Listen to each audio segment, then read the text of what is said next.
आप देख रहे हैं जय भारत टीवी।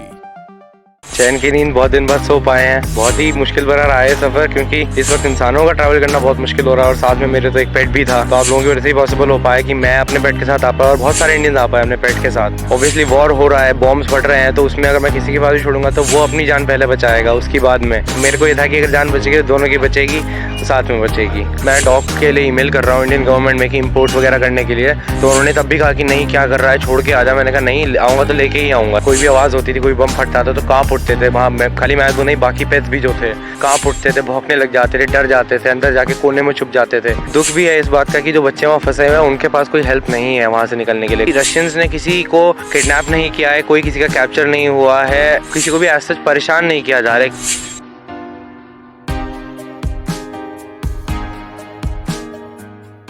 नमस्कार, स्वागत है आप सभी का जय भारत टीवी में। कहते हैं कि इंसान और जानवर का एक ऐसा खास रिश्ता होता है जिसे शब्दों में बयान नहीं किया जा सकता। और ऐसे में जब ये रिश्ता इस दुनिया के सबसे वफादार जानवर का हो तो उसे आप क्या कहेंगे? यूक्रेन रशिया युद्ध से कई खबरें इस वक्त हमारे समक्ष आ रही हैं। कई मानवीय पहलू भी दिखाई दे रहे हैं। कई देशों के लोगों की बात हो रही है, भारतीय लोगों की बात हो रही है और भारतीय छात्रों की खासकर इस वक्त बात हो रही है। लेकिन ऐसे में कई ऐसे रिश्तों की भी बात हो रही है जो बेहद खास है। जैसा कि हमने कहा कि इन रिश्तों को शब्दों में बयां करना बेहद मुश्किल है।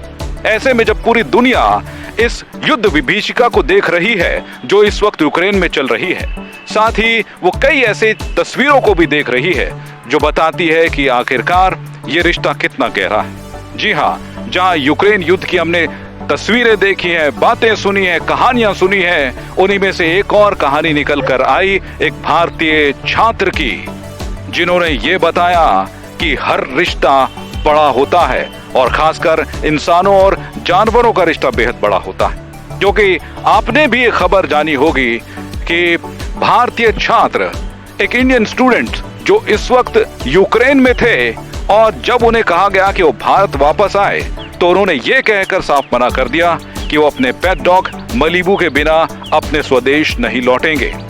फिर क्या था, पूरी दुनिया का प्यार उन्हें मिलने लगा, सपोर्ट मिलने लगा, क्योंकि वो यही चाहते थे कि इस युद्ध संकट के बीच उनका पालतू जो डॉग है वो यहाँ ना रहे और उसकी भी जान सुरक्षित बचाई जा सके, और उसके साथ वो खुद भारत आना चाहते थे। कुछ ही दिनों बाद ये प्रयास रंग लाया और आज मलीबू अपने मालिक जो है उनके, आपको बता दें कि ऋषभ कौशिक के साथ भारत और जहां वो रहते हैं उत्तराखंड की राजधानी देहरादून लौट आए हैं। और ये सुनकर सभी ने राहत की सांस ली है, क्योंकि एक अलग पहलू लोगों को दिखाई दिया है। आज हमारे साथ मौजूद हैं ऋषभ कौशिक, जो कि यूक्रेन से लौटे हैं, और उनसे जानेंगे कि आखिरकार ये क्या कहानी है, कैसे कहानी बनी और कितनी परेशानी उन्हें यूक्रेन से निकलने में हुई, खासकर तब जबकि उन्हें बताया गया था कि आप जा सकते हैं, आपका पालतू पेट डॉग नहीं जा सकता। लेकिन एक जिद जब उन्होंने ठानी, वो जिद पूरी हुई और आज वो उत्तराखंड की राजधानी देहरादून में आ पहुंचे हैं। क्या रहा उनका अनुभव, मलीबू किस स्थिति में इस वक्त है, ये भी जानेंगे। आइए बात करते हैं ऋषभ से। ऋषभ, सबसे पहले तो आप भारत लौट चुके हैं, अपने घर देहरादून आ चुके हैं, और कैसा रहा मतलब ये सफर? आज जब अपनी धरती पहुंच गए हैं, आप अपने घर पहुंच गए हैं, तो कैसा महसूस कर रहे हैं? चैन की नींद बहुत दिन बाद सो पाए हैं। पहली बॉम्बिंग्स हुई थी 23 तारीख को, तो बस वही आखिरी रात थी जब हम आराम से सोए थे दोनों ही। अब आज जाके थोड़ी घर, जब कल रात सोए हैं, कल घर पहुंचा था मैं शाम को, तो आज रात, कल रात जो सोए हैं तब सोए हैं आराम से दोनों के दोनों ही। बहुत ही मुश्किल भरा रहा है सफ़र, क्योंकि इस वक्त इंसानों का ट्रैवल करना बहुत मुश्किल हो रहा है और साथ में मेरे तो एक पेट भी था। तो my friends were there with me, तो उनकी वजह से ये भी पॉसिबल रहा कि क्योंकि मैं अकेले क्या क्या कर लेता हूँ, क्या क्या अपना सामान और उसका भी क्या क्या कर लेता अपने डॉग का साथ में।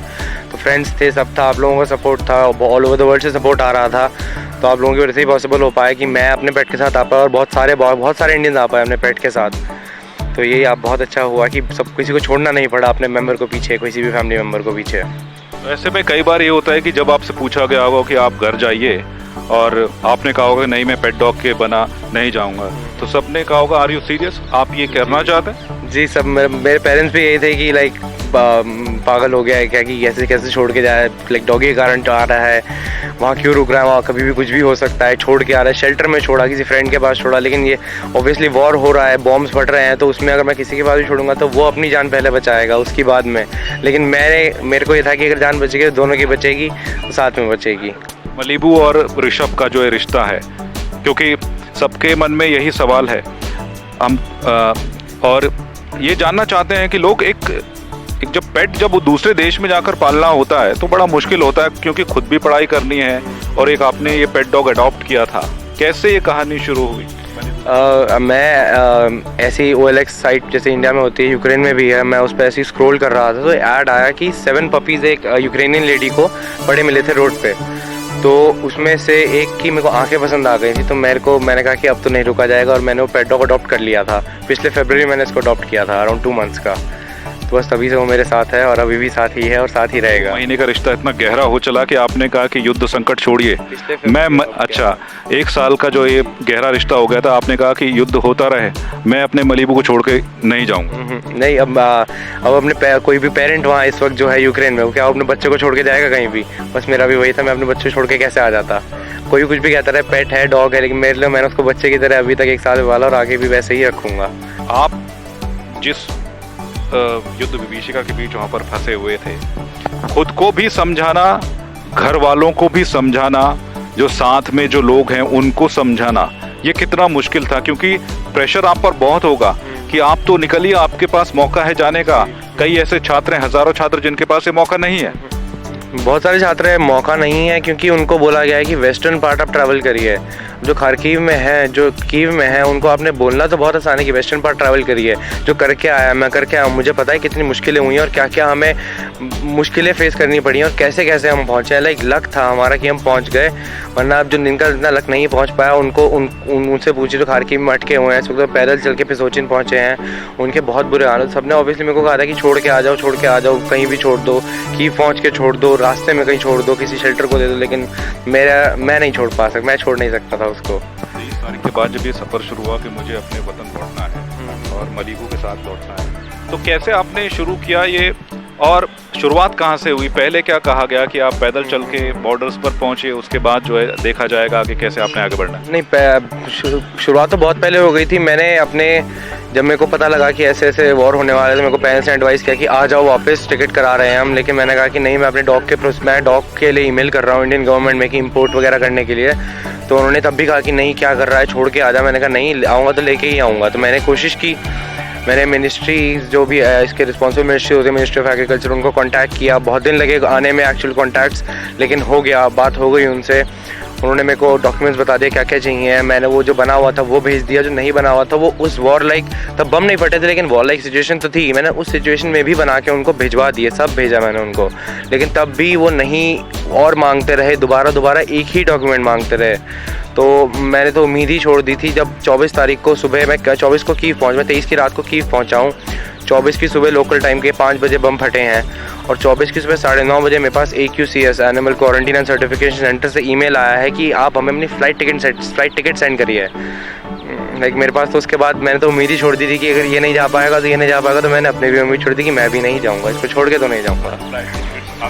जी, मेरे फादर ने मेरी फ़्लाइट की टिकट करा रखी थी। I had my Dubai visa long before bombing started. मेरे फादर ने दुबई वीज़ा भेज दिया था कि इमरजेंसी में दुबई जाना पड़ जाए, उसको छोड़ के दुबई निकल जाएगा, लेकिन वो कोई ऑप्शन था ही नहीं। मैंने वो ऑप्शन था ही नहीं कि उसको छोड़ के कहीं भी निकलना पड़े, तो मैं वो ऑप्शन चूज़ नहीं करता। तो फिर ये समझाना वहाँ के अथॉरिटीज़ को, यहाँ के अथॉरिटीज़ को कि मैं एक डॉग के साथ ट्रैवल करने जा रहा हूँ, ये कितना मुश्किल रहा या फिर कितना आसान रहा? क्योंकि पूरी दुनिया से आपको जो एक सपोर्ट मिला, उसके बाद ही ये जर्नी शुरू हुई। जी, वहाँ की अथॉरिटीज़ को समझाना बहुत ही इजी था, क्योंकि अभी भी जैसे वॉर लाइक सिचुएशन है, मैं वहीं से आ रहा हूँ अभी। तो अगर आप प्रेजेंटली अगर वहाँ के लोग जो हैं, यूक्रेनियंस जो हैं, वो शेल्टर में जाते हैं, बंकर्स में जा रहे हैं, वो अपने डॉग्स, अपने कैट्स, अपने पेट्स को लेके जाते हैं बंकर में, कोई अपने घरों पे छोड़ के नहीं जा रहा है। उनके खाने पीने की व्यवस्था वो अपने से पहले देख रहे हैं। वो कह रहे हैं हम पहले इसका खाना देखेंगे, पैसे बचे तो अपना देखेंगे।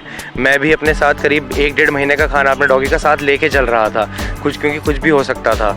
तो वही मैं अपने पेट को भी खाना उसमें से थोड़ा बहुत जो खिला रहा था, क्योंकि ट्रैवल के कारण नहीं खिला पा रहा था ज़्यादा, उसको भी मैं खिला रहा था। और बाकी जो भी मेरे को पेट दिख रहा था मैं तो सबकी हेल्प ही कर रहा था कि अगर आपके पास खाना नहीं है तो मेरे से खिलाइए, नहीं है कुछ चीज़ को हेल्प की ज़रूरत है तो मैं तो पूरा मतलब ये था कि मेरे को हेल्प मिली तो मैं आगे भी पूरी हेल्प करने की कोशिश कर रहा था। तो मलीबू के साथ कितना पैदल ट्रैवल करना पड़ा आपको? पैदल उतना ज़्यादा ट्रैवल नहीं करना पड़ा, लेकिन जो ट्रैवल था वो बहुत ही मुश्किल था, क्योंकि हम खारकीव से कीव तो पहले जब बॉम्बिंग नहीं थी उस दिन जिस दिन आए हैं, लेकिन कीव में जब बॉम्बिंग स्टार्ट हो गई तो घर पे बैठना भी मुश्किल था, क्योंकि घर पे हम आधा घंटा आगे बैठते ही थे, फिर 1-2 बॉम्ब फट जाते थे, फिर शेल्टर के में भागना पड़ता था बंकर जाके 1-2-3 घंटे माइनस में टेम्परेचर में बैठते थे, फिर दोबारा बम फट जाते थे। -5 -6 इतना बुरा टेम्परेचर नहीं होता है, लेकिन जब उसमें ही 5 घंटे आपको बैठना पड़ता है तो बिल्कुल ही होट, मेरे अभी भी होट रिकवर नहीं हुए हैं, तो सब बिल्कुल बहुत बुरे हाल हो जाते हैं। और उसमें उसको भी साथ में रखना मतलब बहुत मुश्किल था, और सारे यूक्रेनियंस इसी को फेस कर रहे थे कि वो अपने पेट्स के साथ, अपने बच्चों के साथ, सबके साथ वहाँ बंकर्स में बैठे हुए थे, हम भी बैठे हुए थे, तो बहुत मुश्किल हुई। लेकिन हमने वही हुआ कि हमने ट्रेन्स वगैरह कैसे कैसे करके बोर्ड कर ली और हम हंगरी बॉर्डर पहुंच गए, क्या बहुत ही मुश्किल से पहुंचे हंगरी बॉर्डर। देखिए, युद्ध के हालात जो होते हैं ना, हम समझ सकते हैं, लेकिन एक बेजुबान जानवर इन चीज़ों को नहीं समझ सकता है। तो ऐसे में मलीबू के साथ क्या दिक्कतें हुई, क्योंकि कहीं बॉम्ब फट रहे हैं, कहीं रॉकेट लॉन्चर गिर रहे हैं और इतना शोर, ऐसे में उसके साथ रहते हुए एक मुश्किल टास्क आपके लिए था अपने घर लौटना। तो क्या क्या परेशानियां हुई, मलीबू को क्या परेशानियां देखनी पड़ी? मालिबू को ये परेशानियाँ देखनी पड़ेंगी, जैसे डॉग होता है उसको घुमाते हैं टू डू वो जो खाने पीने के बाद जो बॉडी सूसू करता है उसके लिए उसको घुमाते हैं बाहर, जनरली इंडिया में हर जगह घुमाते हैं। अब मैं 24 घंटे 25 घंटे से ट्रेन में ट्रैवल कर रहा हूँ, बाहर बम पड़ रहे हैं, curfew timings, shoot on site के वो हैं ऑर्डर्स यूक्रेन गवर्नमेंट, उसमें उस बीच उसको भी मैंने बाहर घुमाया है, लाइक उसमें। और ट्रेन में हम बैठे हैं 25 घंटे का सफ़र, 26 घंटे के सफ़र में, उसमें उसको ना खाना है, मैं खाना दे नहीं सकता, उल्टी आ जाएगी, वापस वॉमिट कर देगा, पानी पे वो जिंदा रहा है और काफ़ी दिन, और उसने बहुत साथ दिया है कि वो उसने कोई गन नहीं मचाया है, कोई उसने परेशान नहीं किया है मेरे को, बहुत ही कोऑपरेटिव रहा है। अब जाके वो कल रात जो सोया है बहुत ही चैन की नींद सोया, और अभी भी परेशान है कि नई जगह आया है, ऑब्वियसली परेशान है थोड़ा सा, लेकिन बेटर है पहले से। रास्ते में तो मतलब ये था कि कोई भी आवाज़ होती थी, कोई बम फटता था तो कांप उठते थे वहाँ, मैं खाली मैं तो नहीं, बाकी पेट्स भी जो थे बिल्कुल कांप उठते थे, भौंकने लग जाते थे, डर जाते थे, अंदर जाके कोने में छुप जाते थे। तो उस बीच उसको काम रखना, उसको खाना खिलाना, उसको पानी पिलाना, वही प्रायोरिटी थी कि वो शांत रहे, आराम से रहे, परेशान ना हो ज़्यादा। वही अमल लाई है, अब पहुँच गए हैं, अब शांत है घर पे। हम आपसे भी मिले, हमने मलीबू से भी मिलने की सोची थी कि हम जब आपसे मिलेंगे तो मलीबू, क्योंकि कई ऐसे लोग हैं जो मलीबू से मिलना चाहते हैं, उसे देखना चाहते हैं कि वो किस स्थिति में है इस वक्त, लेकिन आपसे जब हमने बात की तो आपने मना कर दिया कि मलीबू इस वक्त नहीं आ सकता। क्या मतलब क्या दिक्कत इस वक्त मलीबू को? दिक्कत इस वक्त ये है कि मालिबू बहुत ज़्यादा परेशान हो रखा है, क्योंकि मैं यूक्रेन में जहाँ रहता था वो वहाँ पे मैं अकेला और मेरे डॉग रहते थे, और मैं उसको कहीं बाहर भी घुमाने लेके जाता था सुबह शाम, दिन में 2 टाइम। तो घर पे जनरली कोई मेरे एक आध फ्रेंड आता था, वो भी फैमिलियराइज हो गया था वो कि एक ही दोस्त आना है, वो जानने लग गया था उसको। इतने लोग उसने साथ में देखे ज़िंदगी में कभी नहीं देखे, और एकदम से अब हर समय इतने लोग देख के वो काफ़ी परेशान हो गया है। तो अब घर पे मेरी सिस्टर, क्योंकि पिछले साल आई थी यूक्रेन, तो उनके साथ थोड़ा फैमिलियर था मेरी सिस्टर से, छोटी सिस्टर से, तो अब जाके थोड़ा काम है घर पे, थोड़ा शांति से बैठा हुआ है। कोई भी नया बंदा देख रहा है तो परेशान हो जा रहा है बहुत ज़्यादा, इस वजह से मैंने कहा 1-2 दिन का तो कम से कम ब्रेक दूँ उसको, थोड़ा शांत हो जाए और थोड़ा आराम से उसको भी दिमाग की टेंशन दूर हो जाए, इस वजह से उसको थोड़ा सा। तो ऐसे में जब वहाँ पे बॉम्बिंग हो रही थी, वहाँ पे जो है बहुत ही शोर की, जब हम भी देखते हैं जब यहाँ शोर होता है, बम फटाके फोड़े जाते हैं तो जानवर खासकर परेशान होते हैं, लेकिन वहाँ तो आप लगाइए कि एक बड़ा संकट था। तो उस टाइम मलीबू कैसे रहता था, क्या स्थिति? मालिबू हर समय मोस्टली डरा हुआ ही रहता था, मेरे से चिपक के ही रहता था, लेकिन हमारे पास तो लकीली एक केज था हमारे पास अवेलेबल, क्योंकि मैंने बॉम्बिंग से पहले ही तैयारी कर रखी थी फ़्लाइट की पूरी, कि अगर नॉर्मल फ़्लाइट के हिसाब से कि जाना पड़ेगा तो मैंने जो कैरियर होता है फॉर डॉग्स मैंने वो ख़रीद रखा था। तो कैरियर में उसको हमने मोस्टली सारा टाइम कैरी किया है, और डरा हुआ वो उसी में बैठा रहता था, रोता बीच में बहुत रोया है, बहुत कांपा है, तो उसको वही काम करने की कोशिश, पूरा उसको आराम से रहे, वो ज़्यादा दिक्कत ना है, रोया है बहुत वो उस कैरियर में बैठ, क्योंकि बम फट रहे हैं, डर लग रहा है उसको भी, वही उसको अपने आवाज़ से चिपक जाता था। वो जैसे ही कैरियर से बाहर निकलते तो मेरे से आगे चिपक के बैठ जाता था। तो वही है कि वो डरा हुआ, बहुत डर से निकले हैं, लेकिन डर से निकलना, सुरक्षित निकल गए हैं, ये बहुत कुछ गाड़ी निकल गए हैं वहाँ से डर से। जब वो खुशी मिली आपको कि हाँ आप मलीबू भी आपके साथ मतलब घर वापस आ रहा है, तो तब कितनी खुशी हुई आपको? बहुत खुशी हुई कि मालिबू भी आ पा रहा है, और मालिबू मेरी इस अपील के कारण मालिबू के बजाय और बहुत सारे पेट्स आ रहे हैं साथ में, लेकिन दुख भी है इस बात का कि जो बच्चे वहाँ फंसे हुए हैं उनके पास कोई हेल्प नहीं है वहाँ से निकलने के लिए, कोई ट्रांसपोर्टेशन, कोई इवैक्यूएशन कुछ अवेलेबल नहीं है उनके पास। उनकी हेल्प वो खुद हैं। बॉर्डर तक पहुँचना, यहाँ पे गवर्नमेंट के लिए बोलना कि बॉर्डर तक पहुँच जाओ बहुत आसान है, क्योंकि लेकिन वहाँ पे जो सिचुएशन है वहाँ उनके हिसाब से बहुत मुश्किल है पहुँचना। कोई उनको ट्रांसपोर्टेशन अवेलेबल नहीं है। कितना पैदल चल लेंगे, लाइक 15-20 किलोमीटर, 40 किलोमीटर, 50 किलोमीटर पैदल चला जा सकता है, लेकिन स्टूडेंट जो चलता भी नहीं है इतना पैदल, जो ऐसी सिचुएशन में बॉम्ब्स गिर रहे हैं, फायरिंग्स हो रही है, टैंक्स चल रहे हैं, उस सिचुएशन में वो कैसे ट्रैवल करेगा। तो वही खुशी जितनी है घर पहुंचने की और बाकियों की भी, उतना ही दुख भी है कि जो हमारे फंसे हुए हैं दोस्त भाई बहन वगैरह वहाँ पे वो नहीं निकल पा रहे हैं। तो वही इच्छा है कि वही कोशिश है कि वो भी निकल जाए और भारत सरकार की वजह से कोई मदद मिल जाए वहाँ पे, ताकि वो सारे के सारे इंडियन स्टूडेंट्स और इंडियन लोग जो हैं उनको निकलने में कोई। अभी कितनी मदद मिल पा रही है? जितनी मदद मिल पा रही है मोस्टली वो खुद वो मदद कर रहे हैं, या फिर जो वहाँ पे सीनियर्स हैं, जो वहाँ पे एजेंट्स हैं, जो वहाँ लोग पढ़ाई काम कर रहे हैं, या जो हम जहाँ से मदद कर पा रहे हैं वही कर पा रहे हैं उनकी मदद की। बसेस अरेंज करवा दें, टैक्सीज अरेंज करवा दें। अब हमारे लड़कियों के फ़ोन आते हैं कि हमारे पैरों में छाले पड़ गए हैं, चलने की हालत नहीं है। लड़के बोल रहे हैं खाना नहीं खाया 4 दिन से, पानी नहीं पिया है 2 दिन से, कैसे चले हम 20 किलोमीटर 25 किलोमीटर। लेकिन वही है कि उन तो मोटिवेट ही कर सकते हैं उनको कि प्लीज़ चलो करके हम उनको कैसे कैसे करके चलने को मोटिवेट कर रहे हैं, और वो चल रहे हैं। उनकी भी लाइक हिम्मत है कि वो चल रहे हैं उस ऐसी सिचुएशन में, और सेफ़ जगह है, वो फिलहाल सेफ़ हैं। तो बस वही उम्मीद है कि वो आ जाएंगे, वो भी सेफ़ जैसे हम आ गए हैं घर, सारे के सारे आ जाएंगे इंडियन सेफ़ वहाँ से वापस। तो अभी जिन छात्रों के साथ आप थे, कितनी संख्या रही होगी छात्रों की जो अभी इवैक्यूएट हो गए हैं आपके साथ, और अभी कितने ऐसे लोग हैं जो वहाँ पर फंसे हुए हैं? एस्टिमेट ही है, लाइक इवैक्यूएट तो एज पर हम नहीं हुए हैं, हम ट्रांसपोर्ट किए गए हैं फ्रॉम अ सेफ कंट्री। हम यूक्रेन से भी, जब हम यूक्रेन गए सारे स्टूडेंट्स, एक स्टूडेंट जो यूक्रेन में है, सब अपने आप ही फ्लाइट लेके गए थे। अब यूक्रेन से भी फ्लाइट सबने अपनी तो करा ही रखी थी, वो कैंसिल हो गई या वो नहीं उड़ पाई किसी कारण से, एयरफील्ड बंद होने के कारण। लेकिन हंगरी से फॉर एग्जांपल, या फिर पोलैंड से, स्लोवाकिया से, रोमानिया से इंडिया की फ़्लाइट्स अवेलेबल थी। अगर इंडियन गवर्नमेंट को हमारी हेल्प करनी थी तो हमारी हेल्प यूक्रेन में, मैं अभी भी बोलता हूँ उनको, प्लीज़ हमारी यूक्रेन में हेल्प कीजिए जहाँ पे अवेलेबल हमारे पास नहीं है हेल्प। हंगरी एक बार पहुँचने के बाद सेफ़ हो जाते हैं, वहाँ पे बॉम्बिंग्स नहीं हो रही हैं, तो वहाँ पे ट्रैवल करना बहुत ज़्यादा ईजी हो गया है हमारे लिए। लेकिन वही है कि हम यूक्रेन में जो हेल्प मिल रही है वो खाली लोकल से मिल पा रही है, जो इंडियन लोकल्स जो हैं वहाँ पे, जिनको भाषा आती है, जो थोड़े वहाँ पे कॉन्टैक्ट्स हैं जिनके, या जो बस ड्राइवर से बात कर पा रहे हैं, उनको वो कर पा रहे हैं, अर्ज कर पा रहे हैं कि प्लीज़ हमारी हेल्प कीजिए, चाहे एक्स्ट्रा पैसे देके, चाहे ब्राइब करके, चाहे कैसे भी। तो वही है हेल्प हमारी अवेलेबल की, जो हम खुद कर पा रहे हैं अपनी हेल्प, खाली वही हेल्प अवेलेबल है यूक्रेन के अंदर में हमारे पास। तो ऐसे में छात्रों में कितनी दहशत है, डर है अभी, जिस तरीके से नवीन शेखरप्पा जो वहाँ पे मारे गए हैं इंडियन स्टूडेंट, तो उसके बाद डर और बढ़ गया है छात्रों में? जी, मेरे को आप सुन के दोबारा से मेरे को गूज़बम्स आ गए हैं, मतलब बहुत ही दुखद घटना हुई है वो। लेकिन उस वक्त आप वहीं थे? जी, मैं वहीं था जिस वक्त, मतलब खार्किव में नहीं था, लेकिन यूक्रेन में कीव में बैठा हुआ था मैं जिस वक्त खबर आई कि एक इंडियन स्टूडेंट मर गया है। काफ़ी देर बाद पता लगा कि नवीन मारे गए थे, लेकिन खबर आ गई थी कि कोई इंडियन एक क्रॉस फायर में एक चीज़ मरा गया है वहाँ पे खार्किव में। बहुत ही दुख हुआ था सुन के, उनके पेरेंट्स पे क्या बीती होगी मैं सोच भी नहीं सकता हूँ। तो वही है कि हमारी हेल्प की जाए वहाँ पे, कुछ ना कुछ ट्रांसपोर्टेशन का अरेंजमेंट किया जाए, कोई ऐसी चीज़ करी जाए जिससे वहाँ पे इंडियन स्टूडेंट्स फंसे वो को हेल्प हो पाए वहाँ पे किसी तरीके से, तब बॉर्डर पहुँचने पे सेफ जगह जाने में।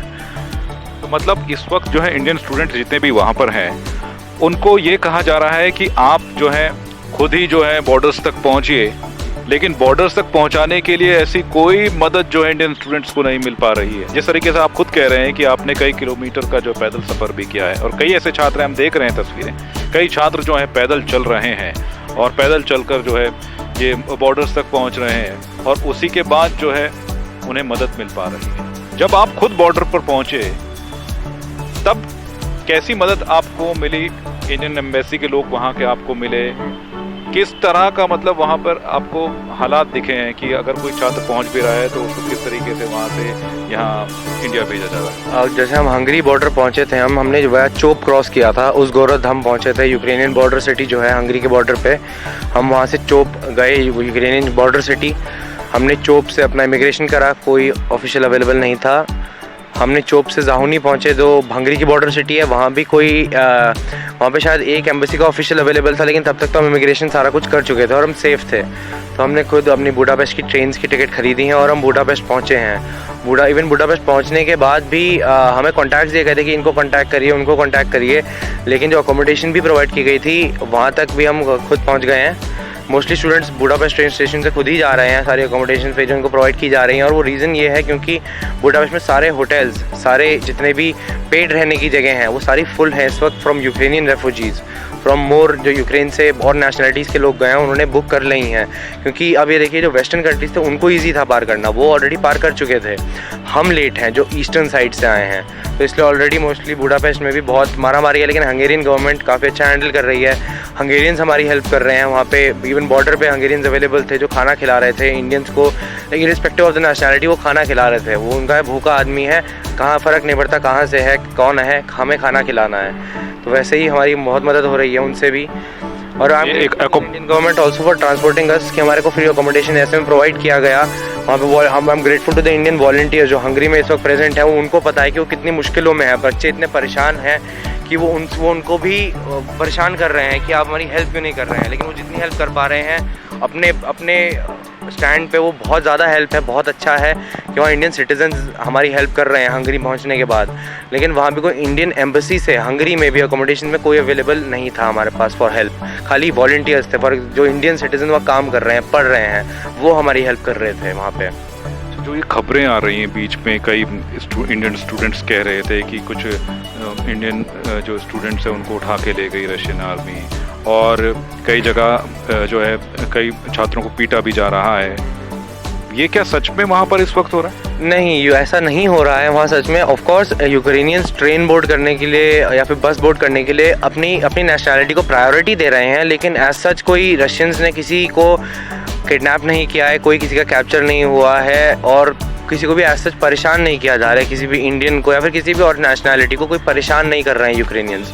वो प्रायोरिटी दे रहे हैं अपने नेशनलिटी को। कोई ऐसे किसी ने किडनैप किसी को नहीं किया। फिर बीच में खबर आई थी कि लड़कियां को कहीं और ले गए हैं, वो एक लड़की का ही वीडियो था फ्रॉम कीव। तो बाद में वहीं के एजेंट्स ने कंफर्म कर दिया था कि उसने भी खुद ही ये कह दिया था कि हमने तो अपने दोस्तों से सुना था, इसलिए हमने आगे बोल दिया। तो ऐसा ये खबर झूठी थी कि ऐसा कुछ नहीं हो रहा है वहाँ पे, कोई किडनैपिंग्स वगैरह किसी को कोई उठा के नहीं लेके जाया जा रहा है। इंडियन स्टूडेंट्स जितने भी अभी सेफ हैं वहाँ पर, जितने भी हैं सेफ़ तो क्या ही कह सकते हैं, लेकिन कंपैरेटिवली सेफ़ हैं। बंकर्स में हैं, चाहे खाना मिल रहा है नहीं मिल रहा है, लेकिन अभी जान प्यारी है तो अभी फ़िलहाल ज़िंदा हैं। और आगे ट्रैवल करने की कोशिश पूरी है हमारी भी और उनकी भी, कि हम उनको ट्रैवल करा पाएँ और वो खुद ट्रैवल कर पाएँ। पहले दिन के बाद और अभी के हम हालात देखें तो आपको लगता है कि दिन ब दिन हालात और ख़राब होते जा रहे हैं? दिन ब दिन हालात और ख़राब होते जा ही रहे हैं। कीव में जब पहली बॉम्बिंग हुई थी तब ये था कि खाली डीमिलिटराइज़ किया था रशिया ने यूक्रेनियन आर्मी को, एयर बेसिस पे, एयरपोर्ट्स पे, आर्मी बेसिस पे अटैक किया था। लेकिन अब तो जो हमारे पास वीडियोस आ रहे हैं या फिर जो हम देख रहे हैं न्यूज़ वगैरह पे, या फिर जो हम सामने भी देख रहे हैं, तो अब तो आर्मी एरिया नहीं, जहाँ बॉम्ब गिर जाए वहाँ गिर रहा है बॉम्ब। मतलब नहीं रेजिडेंशियल एरिया है कि क्या है। तो अभी तो ये कैजुअलिटीज़ यूक्रेनियंस की भी काफ़ी आ रही हैं, लेकिन वो बंकर के कारण बच जा रहे हैं कि वो बंकर में सारा टाइम लोग बंकर में ही रह रहे हैं, इस कारण बच रहे हैं। लेकिन अगर बिल्डिंग्स तो बहुत गिर रही हैं, इवन रेजिडेंशियल बिल्डिंग्स। हम खार्किव में रहता था, तो जहाँ हम घूमने जाते थे, जहाँ खाना पीना लाते थे, मैं अपने डॉगी को घुमाने जाता था, हम घूमने ऐसे कहीं पार्क्स वगैरह हैं, वो सब अब प्लेन ग्राउंड बन चुके हैं। वो बिल्डिंग्स उड़ा दी गई हैं, वहाँ पे बॉम्बिंग्स हो गई हैं, कोई नहीं है वहाँ पे। तो बहुत बुरा लग रहा है देखने में कि इतना सुंदर शहर था और इतना सब कुछ था, और अब वो नाउ इट्स रिड्यूस्ड टू ऐश। जब आपने पहली बार ये बात कही कि आप मलीबू के बिना जो है इंडिया नहीं लौटेंगे, उस वक्त जो है पूरी दुनिया से लोगों का कितना सपोर्ट आपको मिला? सपोर्ट बहुत सारा आया, खाली इंडिया से नहीं, मेरे पास यूके, ऑस्ट्रेलिया, यूएस, कनाडा, सब जगह से, नेदरलैंड्स, हंगरी, जब आसपास बॉर्डर सिटीज़ भी थी, बहुत सपोर्ट आया कि किसी भी आपको तरीके की फाइनेंशियल हेल्प की, किसी भी तरीके की ज़रूरत हो तो हम आपकी हेल्प करेंगे। लेकिन ये था कि यूक्रेन से एक बार यूक्रेन में हम यूक्रेन से बाहर निकल जाऊँ तो बुडापेस्ट से भी मेरे पास बहुत सारे आए कि अगर रहने की जगह नहीं है, डॉगी का खाना नहीं है, फाइनेंसेस अवेलेबल नहीं हो पा रहे हैं, तो हम हेल्प करेंगे। एनओसी निकलवाने के लिए आपको कैसी भी हेल्प चाहिए, यूके से, इंडिया से बहुत सारी कंपनीज मेरे पास आया कि हम आपकी एनओसी निकलवाने पे हेल्प करेंगे। हम अलग अलग जगह इंस्टाग्राम, फेसबुक वगैरह सब जगह पोस्ट करेंगे ताकि थोड़ा प्रेशर बन पाए गवर्नमेंट पे कि खाली मैलिबू नहीं बाकी पेट्स भी यहाँ आ पाएँ, क्योंकि बोलना बहुत आसान हो जाए कि अपने पेट्स को छोड़ाओ, लेकिन जो वहाँ उसके साथ रह रहा है उसके लिए तो एक मेंबर ऑफ द फैमिली हो जाता है, क्योंकि उनके यहाँ से फैमिली तो वो छोड़ के गए हुए हैं वहाँ पे उन्होंने एक छोटी सी फैमिली जो अपनी बना रखी है एक पेट के साथ, उसको छोड़ के आना बहुत ही मुश्किल होता है। तो नहीं छोड़ के आना पड़ा उनको वहाँ पे, क्योंकि बहुत प्रेशर बन गया था इंडियन गवर्नमेंट पे, और उन्होंने हटा दिया एनओसी इन दी एंड कि यूक्रेन से जितने बच्चे आ रहे हैं कोई एनओसी की ज़रूरत नहीं है, किसी भी तरीके के डॉक्यूमेंट की, बस पेट आपके साथ होना चाहिए और वो आ जाएगा। अब कैसा लगता है, क्योंकि एक पेट लवर्स के लिए आप इंस्पिरेशन बन गए हैं, क्योंकि अब जब ऋषभ और मलीबू का जिक्र आता है तो उसके पीछे एक कहानी भी लोगों को सुनाई देगी। वो सुनेंगे कि हाँ भाई, ऋषभ और मलीबू एक ऐसी जोड़ी थी जिन्होंने जो है युद्ध की भी बीचिका में जो है आने से मना कर दिया था। अब कैसा लगता है ये सुनकर? बहुत अच्छा लगता है सुनकर कि मैं आ पाया खुद मैलिबू के साथ, और उस बात की और ज़्यादा खुशी है कि बहुत सारे लोग और आ पा रहे हैं उनके पेट्स के साथ। और लोगों को ये समझना चाहिए कि वो पेट एक हमने खाली सिक्योरिटी के लिए नहीं पाला होता या फिर खाली एक खिलौना नहीं पाला होता। वो भी एक जान है जिसकी रिस्पॉन्सिबिलिटी ली गई थी। जब मैंने पेट अडॉप्ट किया था, मैंने रिस्पॉन्सिबिलिटी थी कि मैं इस जान का ध्यान रखूँगा। तो मैं वही चाहता हूँ कि जब तक मैं हूँ, जब तक वो है, मैं उसका ध्यान रख पाऊँ और वो मेरे साथ ही रहे। जितने भी पेट लवर्स हैं, और जैसा कि आपने कहा कि जब आपने आवाज़ उठाई तो कई ऐसे लोग थे जिनके पेट भी उनके साथ थे, और वो कहीं ना कहीं संकोच कर रहे थे कि आखिरकार अगर मैं जाता हूं तो इनको छोड़कर कैसे जाऊं, या फिर ये कैसे मांग करूं कि मेरे साथ मेरा पेट भी जाएगा। उसके बाद जो है लोगों ने डिमांड रखनी शुरू कर दी, और आपके साथ जैसा आप बता रहे हैं, कितने पेट्स आपके साथ जो है दूसरे जो छात्र थे उनके वापस आए? मेरी अपनी फ्लाइट में अराउंड 14 पेट्स आए हैं। एक रैबिट आया मेरे फ्रेंड का अलीगढ़ से, और कैट्स आई हैं, और डॉग्स आए हैं फ्लाइट में वापस, और हर एयरफोर्स वाली फ्लाइट्स में और भी पेट्स आ रहे हैं। तो बहुत अच्छा लग रहा है देख के कि पेट्स आ पा रहे हैं अपने ओनर्स के साथ वापस, क्योंकि इन दी एंड चारा ही बच गया था सबके पास कि सब इतने ज़्यादा अपने पेरेंट्स की बात, सब ये पेरेंट्स की एक लेवल तक बात नहीं मानते, लेकिन एक लेवल पे आके माननी ही पड़ती सबको अपने पेरेंट्स की बात या फिर अपने गार्डियंस की बात, की छोड़ के आ जाओ। एंड में यही बच जाता है कि छोड़ना ही पड़ता, लेकिन अब NOC हट गया, इस कारण किसी को भी छोड़ना नहीं पड़ रहा है। और ये तक ऑप्शन खुल गया हमारे पास कि अगर आपको कोई स्ट्रे मिलता है वहाँ पे चलता फिरता और आपको उसको लेके आना है तो आप उसको भी लेके आ सकते हो अपने साथ, उसकी जान भी आप बचा सकते हो। बहुत खुशी की बात है। मतलब आप एक इंस्पिरेशन बने, और उसके साथ जो है कई लोगों के रास्ते खुल गए हैं जो अपने पेट्स के साथ वापस आना चाहते हैं। ऋषभ, आखिर में कोई एक अपील करना चाहते हैं आप इंडियन गवर्नमेंट से, वहाँ जो स्टूडेंट्स फंसे हुए उनके लिए जय भारत टीवी के माध्यम से क्या कहना चाहेंगे? मैं ये कहना चाहूँगा कि हमारे लिए प्लीज़ अगर हो सके तो Indian government please Russian border अगर खुलवा सके तो खार्किव और कीव वाले स्टूडेंट्स के लिए बहुत इजी हो जाएगा वहाँ से इवैक्यूएट करना, क्योंकि उनके लिए बहुत पास है वो, rather than travelling to Lviv और जो western side of the Ukraine है। तो अगर उनके लिए ये पॉसिबल हो किसी तरीके से, तो अगर वो ये अवेलेबल करा दें तो बहुत ज़्यादा बच्चे जो हैं वो बहुत खुश होंगे और उनके बहुत रिलीफ मिलेगा उनको कि उनको सेव कर लिया गया है। तो अगर ये हो सके तो इंडियन गवर्नमेंट से मेरी यही अपील है कि कुछ जो हेल्प उनको कर सकें प्लीज़ उनको अवेलेबल कराई जाए, ताकि वो भी हमारे साथ जिंदा बच के इंडिया वापस पहुंच सके सेफली। बहुत बहुत शुक्रिया करना चाहेंगे। साथ ही हम ये भी चाहेंगे, जिस तरीके से आपने बताया कि मलीबू अभी इस स्थिति में नहीं है कि वो सबके सामने आ पाए, खेल पाए। हम आपको शुभकामनाएं देंगे और ये भी कहेंगे कि आपने जिस तरीके से एक राह दिखाई है लोगों को, इंडियन स्टूडेंट्स को, साथ ही जो पेट लवर्स हैं उनको, कि हाँ भाई आप अपने पेट्स के साथ जो है इंडिया वापस आते हैं। कोई और भी दूसरे देश के जो भी स्टूडेंट्स होंगे उनके लिए भी एक इंस्पिरेशन है कि हाँ आप भी अपने पेट्स के साथ अपने जो है देशों को लौट सकते हैं। बहुत बहुत शुक्रिया करना चाहेंगे आपका ऋषभ, जय भारत टीवी से बातचीत करने के लिए। थैंक यू वेरी मच, आपने मेरी बात सुनी और बाकी भी अपने पेट्स लेके आ पाएँ, यही मेरी विश है। और बाकी खुद भी आ पाएँ जो बिना पेट्स के भी हैं, यही मेरी विश है कि सब सेफली पहुंच जाए इंडिया। तभी मैं पूरी तरीके से खुश हो पाएंगे और बाकी इंडियन स्टूडेंट्स भी खुश हो पाएंगे पूरी तरीके से। सब इंडिया वापस सेफली आ जाएंगे, कोई इंडियन वापस लेफ्ट आउट नहीं होगा यूक्रेन में पूरे। तो ऋषभ जिस तरीके से बता रहे हैं कि वो भले ही इस वक्त अपने घर देहरादून पहुंच चुके हैं, लेकिन उनके मन में अभी भी यही एक सवाल है और यही वो विश करना चाहते हैं कि जितने भी इंडियन स्टूडेंट्स या फिर दूसरे देश के जो भी नागरिक इस वक्त यूक्रेन की युद्ध की विभीषिका में फंसे हुए हैं वो अपने अपने देश लौटे। अभी के लिए बस इतना, और खबरों की जानकारी के लिए आपको हमारा YouTube चैनल जय भारत टीवी लाइक करना होगा, शेयर करना होगा, सब्सक्राइब करना होगा और बेल आइकन जरूर दबाएं ताकि हर खबर आप तक तुरंत पहुंच सके।